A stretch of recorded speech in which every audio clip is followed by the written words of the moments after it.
Breaking news, ladies and gentlemen. The U.S. is preparing for war right now with North Korea. You can read this article on businessinsider.com. Let me give you a quick excerpt. The U.S. is preparing to attack North Korea, according to Geopolitical Futures founder George Friedman, setting the stage for a difficult, messy war with potentially catastrophic consequences. Well, you think? Speaking Monday to an audience at the 2017 Strategic Investment Conference in Orlando, Friedman said that while it was unlikely the U.S. would take action before President Donald Trump returns from his trip this weekend, North Korea's actions appear to have offered the U.S. no alternative to a clash.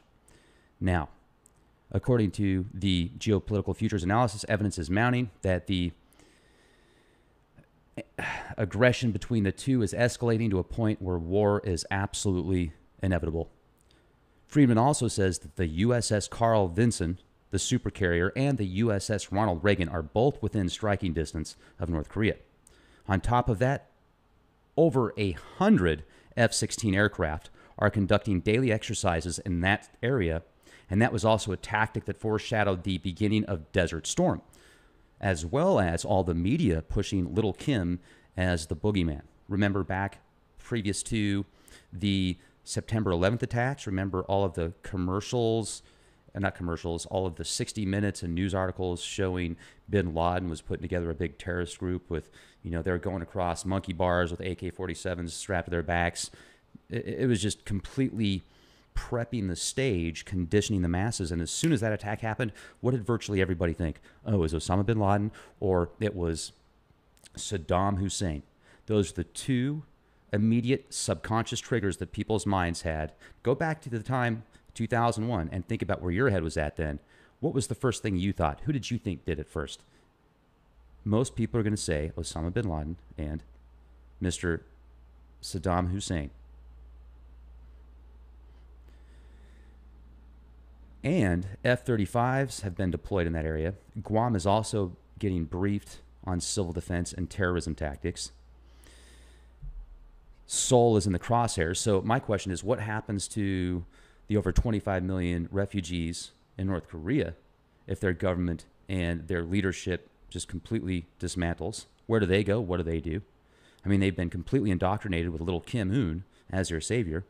What happens to South Korea and its people? What happens to cities like Seoul? Amazing city. One of the most technologically advanced, beautiful cities in the world if you like lots of people. I don't. I mean, I like lots of people. I just don't like being around lots of people. So what are they going to do? And what's China going to do? What's Russia going to do? What about the deal that just got, put together with President Trump and Saudi Arabia? Hundreds of billions of dollars worth of war machines. And then let's get into the emergency meetings across the globe. The Chinese have had emergency meetings recently. The Russians, the United Kingdom, the United States, just to name a few of the big players. And yes, there's official stories behind that. Many of those have been flat out. They've said that it's because of North Korea. The United Kingdom and the royalty out there, when the Queen put her people together and did the emergency meeting, it was supposedly just to call for Prince Philip's resignation. Well, why would they have an emergency meeting for a resignation? Does that make logical sense? Come on now.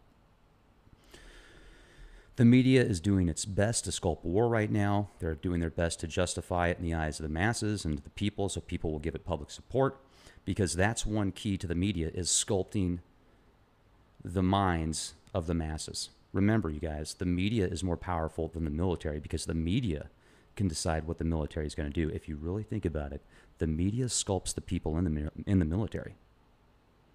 And let's say that you're somebody that's never even watched TV or listened to a song or a movie or any type of a specific program or talk radio.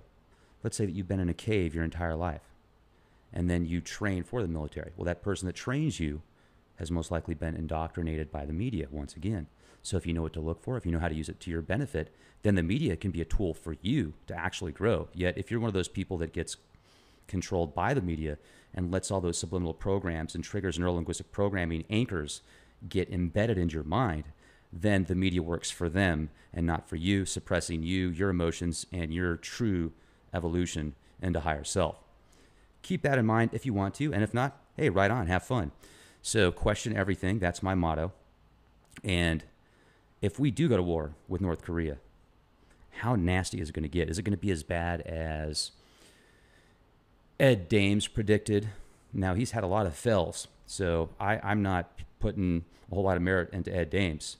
However, he has hit on some things that have came true. So the question is, his prediction of South Korea, North Korea, the Korean Peninsula being the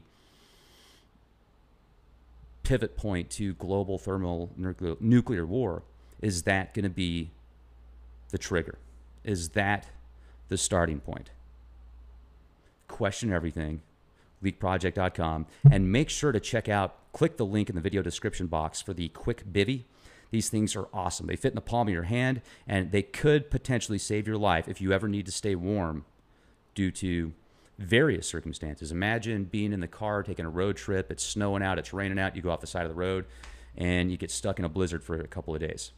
Well, with this quick bivy, you could stay warmer by wrapping yourself in it, and it's so light. You can put it in a glove box, you can put it under your seat, you can put it in your pocket, you can carry it around with you everywhere. Literally, if you have a bug out bag, I know people that carry their bug out bags with them to go to corporate jobs. I used to be that guy.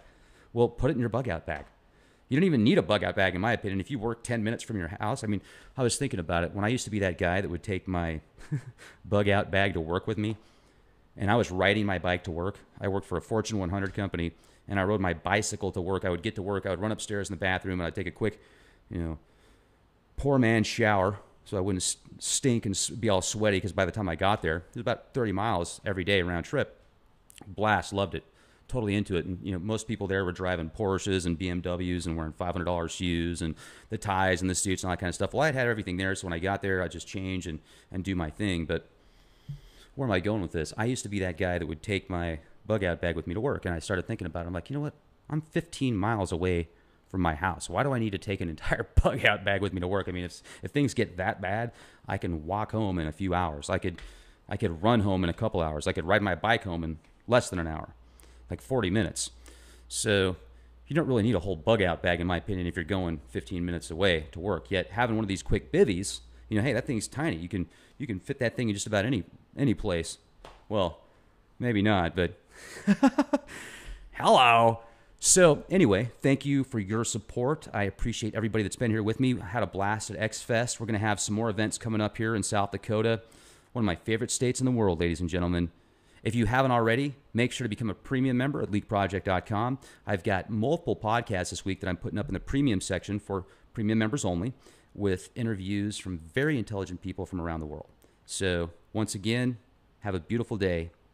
Be the change you want to see.